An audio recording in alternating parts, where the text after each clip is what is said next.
Hey guys, what's up? My name is Karen and today I'm going to be doing a film review that I'm super excited for. But first things first, I'm finally filming a video in my actual apartment. And for those of you that have been following me for a while, you're probably thinking, Karen, you've been in Toronto for 2 months now. Why is this the first time we're seeing your apartment? Well, let me show you.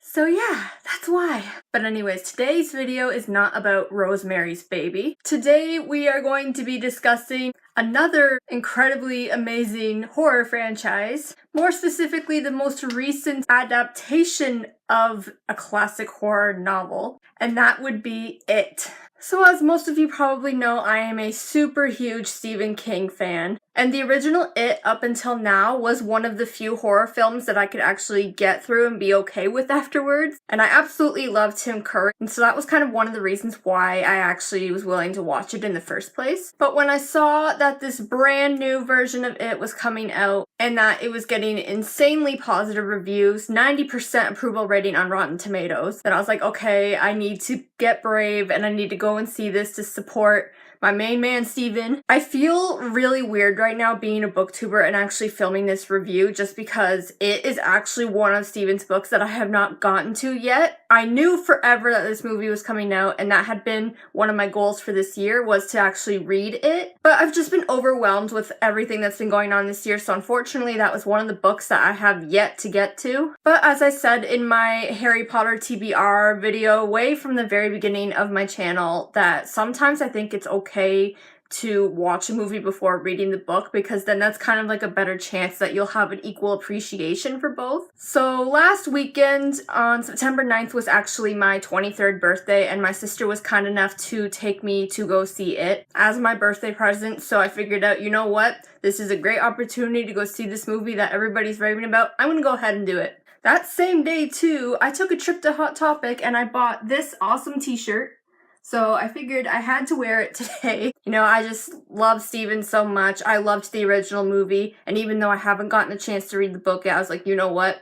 I'm gonna go see this. I'm going to be brave and just check it out and see what happens with this movie. So now that I've babbled on for long enough, here are my thoughts on the brand new It. This review will also contain spoilers, so you have been warned. Just as a bit of a refresher for anybody that might be watching this review who isn't totally familiar with It, or they kinda forgot exactly what happened, I don't know. It takes place in the fictional town of Derry, Maine, where kids seem to be going missing all the time. One of the children that has recently gone missing is a boy named Georgie, who happens to be the younger brother of one of the main characters, Bill. So it's about a year later, and it basically just follows Bill and his other friends who are all starting to see this evil clown named Pennywise. They come to the conclusion that it is this clown and all these scary things that have been happening around them that is the cause for all the children's disappearances, and they have decided that they are going to band together and take down Pennywise once and for all. And I have to say,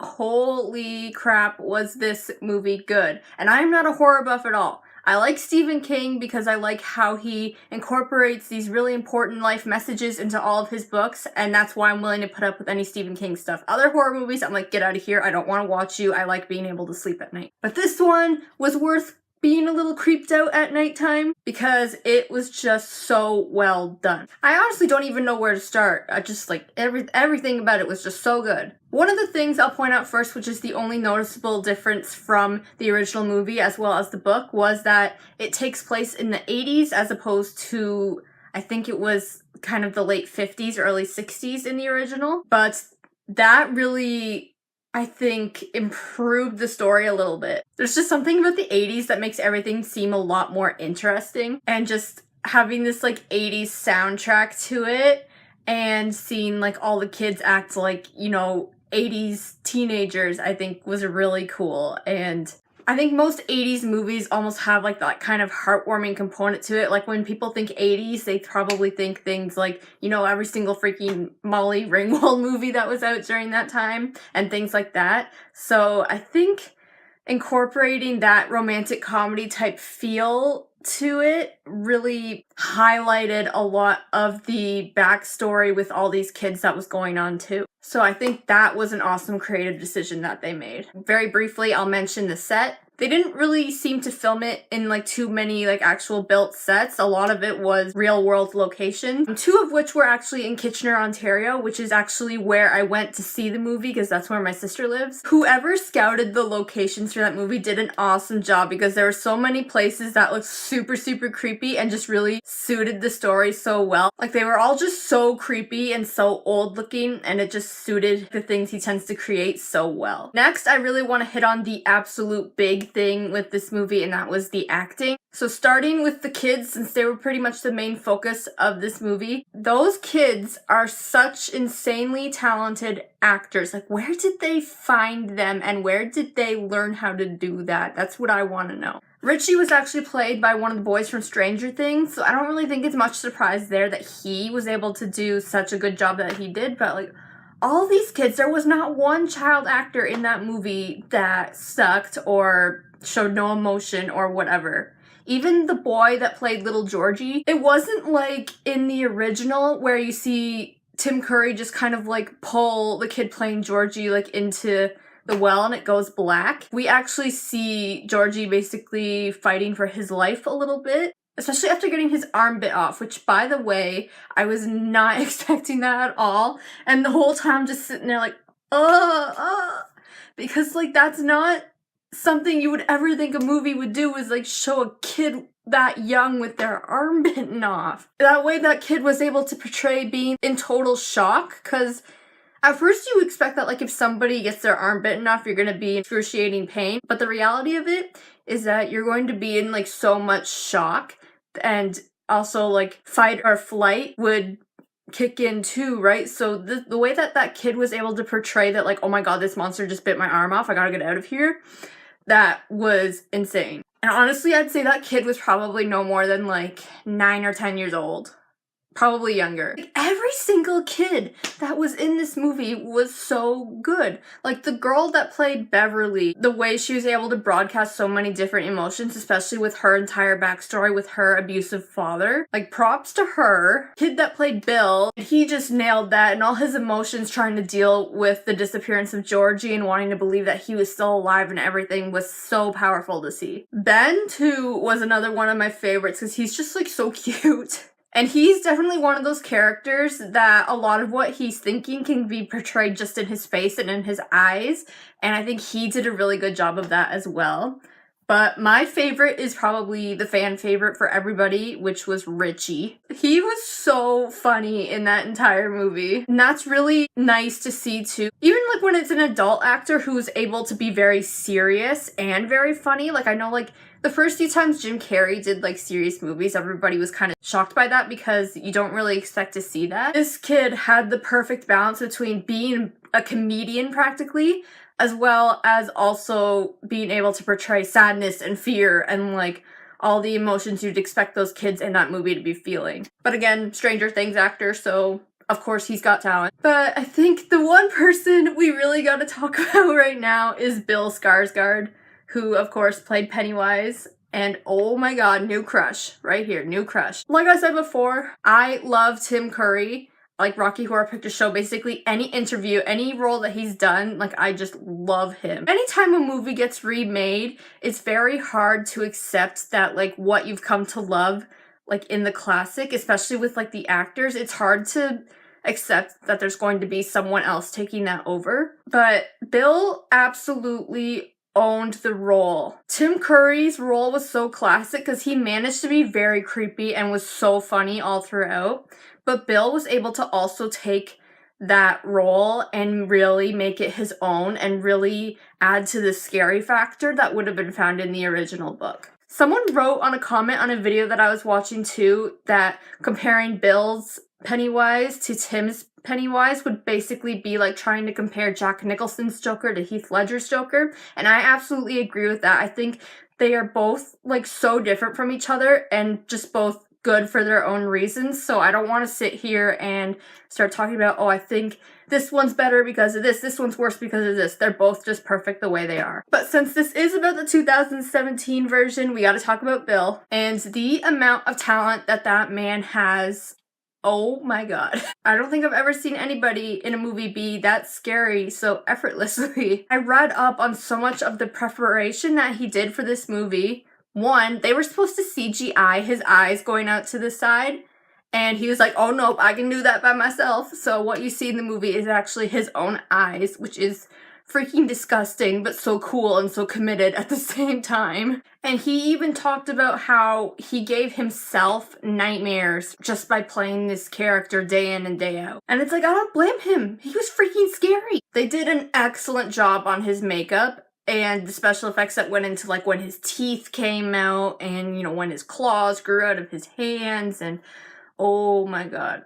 I keep saying oh my god a lot in this video, but like, it's just insane. He also tried to work extra hard behind the scenes apparently too to make sure the kids were totally okay with working with him, because I guess the first time he worked with him, they were almost in tears, like real tears. The voice that he developed for the role and like the mannerisms that he used all throughout, just like the way he would move and walk around and like his little waves and his smile, which I guess that's something he's been doing his whole life.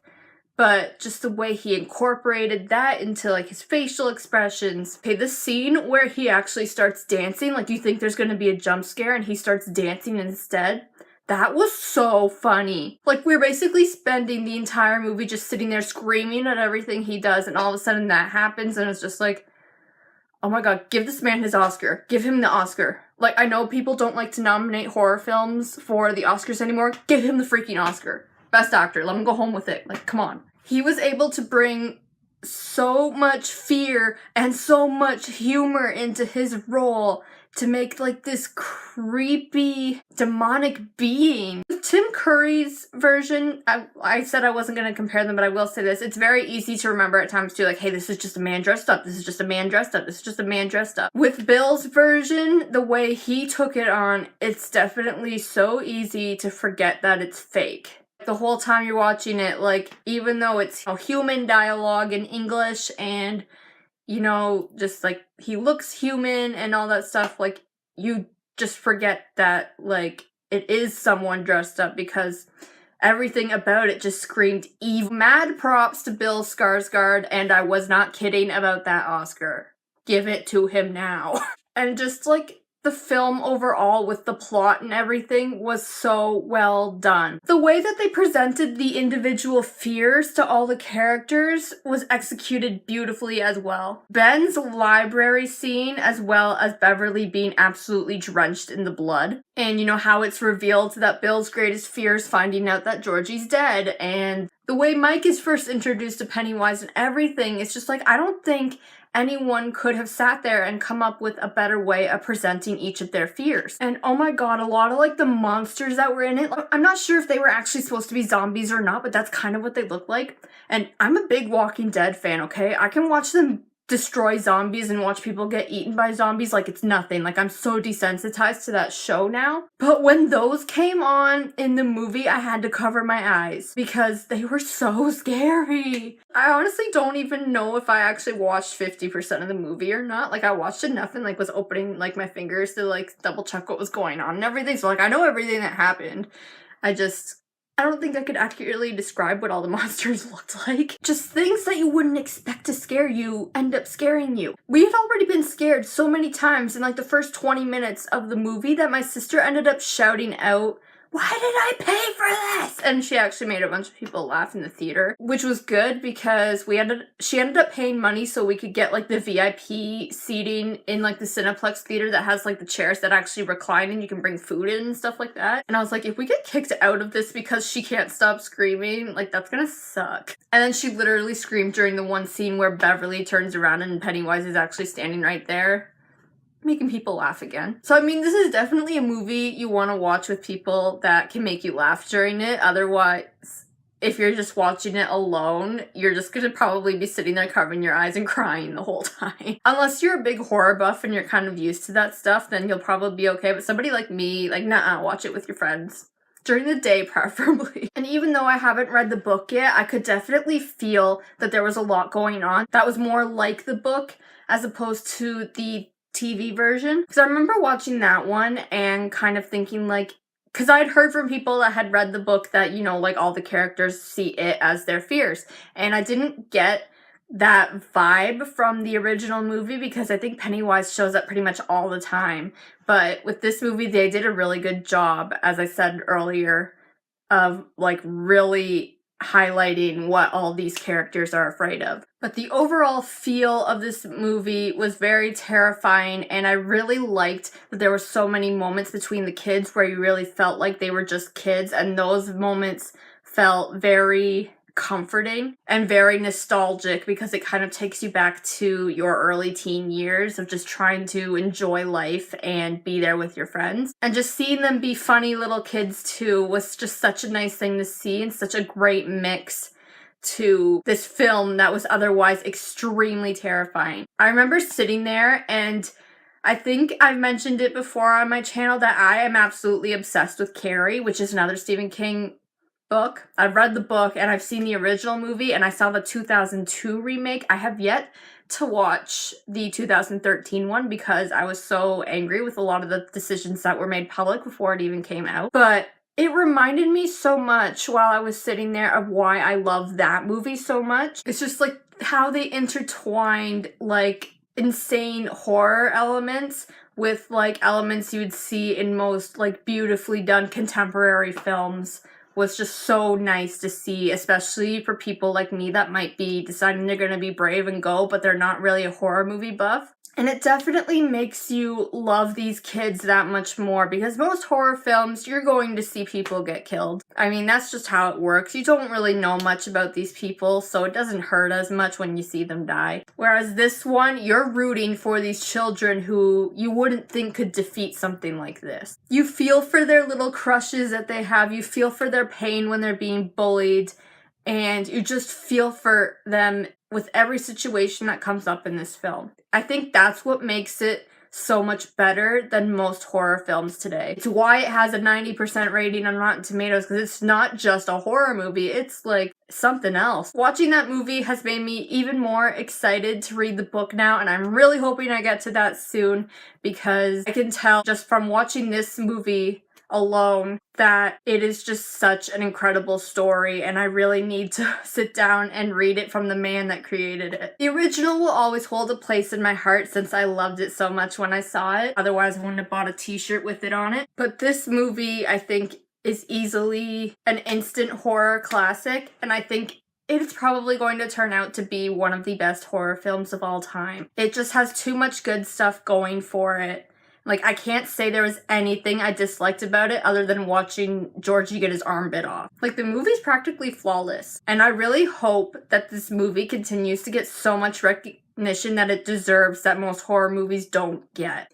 And it just makes me super, super excited for Chapter 2, and I hope that comes out sooner rather than later. Alright guys, I have no idea if I hit on everything I wanted to talk about, but that is it for my review of the new It movie. I really hope you enjoyed watching this. If you liked this video, please make sure to give it a thumbs up, and leave a comment down below telling me if you're planning on watching this movie, and if you did, what your favorite thing about it was. And if you'd like to see more bookish videos from me, make sure that you are subscribed to my channel and that you click on the little notification bell so that you'll be notified every time I release a new video. Again, thank you for watching. As always, spread love and don't be a troll. Bye!